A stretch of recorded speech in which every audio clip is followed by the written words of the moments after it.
হাতের নখ কি বড় করে রাখা যাবে? এই ব্যাপারে ইসলামী শরীয়ত কি বলে?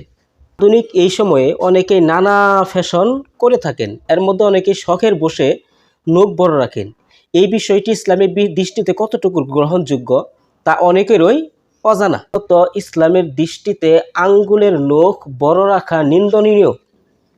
এছাড়াও ইসলামী আইন ও ফিকা শাস্ত্র বিশেষজ্ঞরা নখ বড় রাখাকে নাজায়েজ বলেছেন। হাত পায়ের নখ নিয়মিত কাটা ও পরিচ্ছন্ন রাখা প্রাকৃতিক সুন্নত সমূহের মধ্যে পড়ে।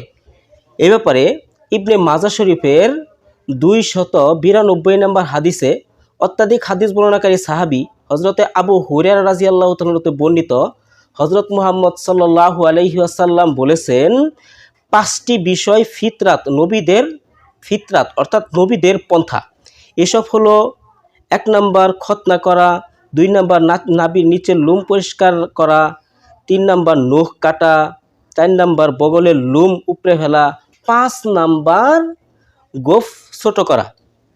এই 5টা বিষয় হলো ইসলামের ফিতরত অর্থাৎ সমস্ত নবীদের পন্থা ছিল এটা। অতএব এই ইবনে মাজা শরীফের 292 নম্বর হাদিসের মাধ্যমে আমরা জানতে পারলাম যে শখের বসে আধুনিকতার উপর ভিত্তি করে নখকে কোনোভাবেই বড় করে রাখা যাবে না, আর এটা সম্পূর্ণই সুন্নতের খেলাফ হবে।